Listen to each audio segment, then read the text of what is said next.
The Matrix is everywhere. It is all around us. Even now, in this very room. You can see it when you look out your window or when you turn on your television. You can feel it when you go to work, when you go to church, when you pay your taxes. It is the world that has been pulled over your eyes to blind you from the truth. What truth? That you are a slave, Neo. Like everyone else, you were born into bondage, born into a prison that you cannot smell or taste or touch. A prison for your mind. Welcome to the real world. I know you're out there. I can feel you now. I know that you're afraid. You're afraid of us. You're afraid of change. I don't know the future. I didn't come here to tell you how this is going to end. I came here to tell you how it's going to begin. I'm going to hang up this phone, and then I'm going to show these people what you don't want them to see. I'm going to show them a world without you. A world without rules and controls, without borders or boundaries. A world where anything is possible.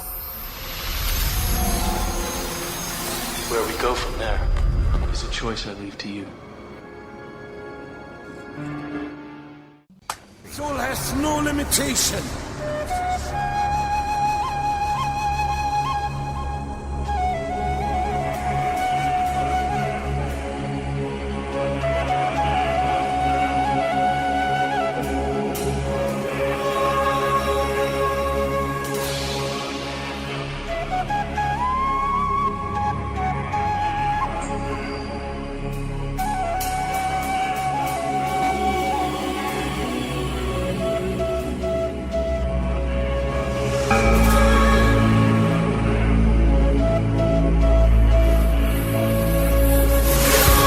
From this wider perspective, so much of what we do to each other must have the rest of creation shaking their heads in disbelief. The fact is that someone born in the United States is not more special than someone born in Mexico. Someone born in London is not more special than someone born in Liverpool. Someone who is white is not more special than someone who is black. They're just vehicles for the consciousness to experience.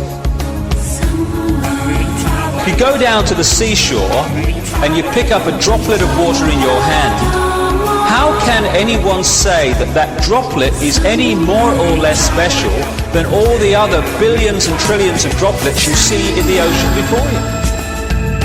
It's the perfect environmental and human assassin. It insists every year that we take more from the earth even quicker, turn it into even more things, sell even more things, consume even more things, throw away even more things, to worship the real God of the modern world, economic growth. How can you buy or sell the sky?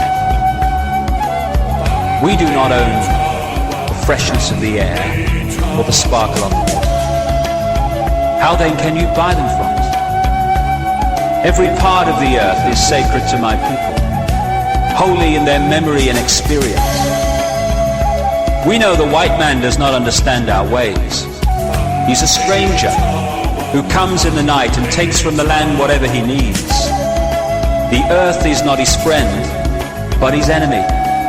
And when he's conquered it, he moves on. He kidnaps the earth and his children. His appetite will devour the earth and leave behind a desert. If the beasts were gone, we would die from a great loneliness of the spirit. For whatever befalls the earth, befalls the children of the earth. Love is there.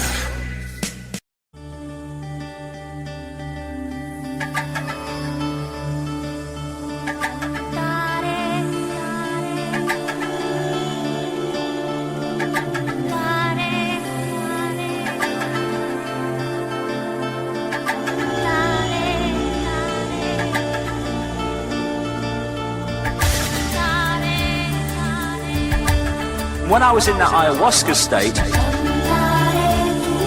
the opening line of this female voice was, the only thing you really need to know is infinite love is the only truth. Everything else is illusion. I looked down at my arm and I realized that I could no longer define the boundaries of my body.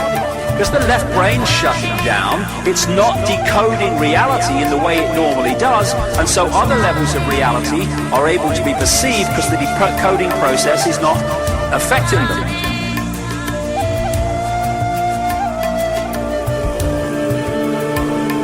Land of mountain. Infinite love is the only truth. Land of Dakini. Everything else is illusion. Land of mountain. And when I was in that ayahuasca state, I looked down at my arm and I realized that I could no longer define the boundaries of my body. I can't define where I begin and where I end. Because the atoms and the molecules of my arm blended with the atoms and molecules of the wall. And when I was in that ayahuasca state, and all I could detect was this energy. And I'm asking myself, what's wrong with me? What's going on? And in that moment, my brain chatter, my left hemisphere brain chatter went totally silent. Just like someone took a remote control and pushed the mute button.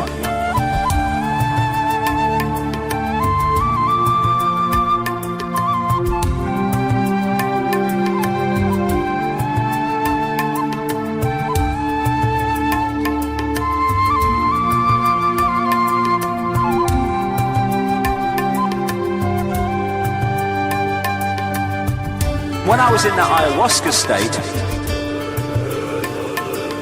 first I was shocked. Land of mountain. But then I was immediately captivated by the magnificence of energy around me. Land of mountain.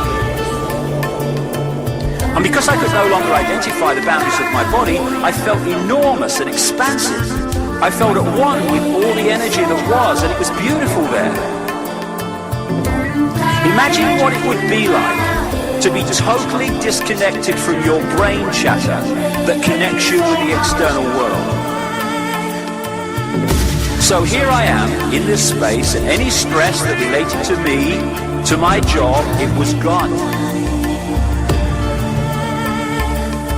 And I felt lighter in my body.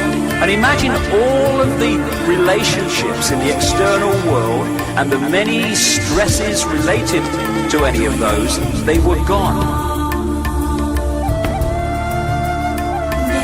A sense of peacefulness. See, all this stuff, all this stress, all this stuff that causes such grief, and stops us from finding joy. It's all body computer stuff, not consciousness. When the colonial powers came into Africa, as everywhere else, they targeted the shaman and the carriers of the ancient knowledge and the ancient history, and in his words, they milked the minds of the shaman and then killed them. So to keep the knowledge alive, the shaman streams started to create their own secret societies with horrendous initiation rituals to make sure you really wanted the knowledge. And they carried it underground so it would survive. Because what the colonial powers wanted, in other words, these bloodlines behind the colonial powers, they wanted to destroy as much of the ancient knowledge as possible, because then they could impose their own version of history, which would write out what they didn't want people to know.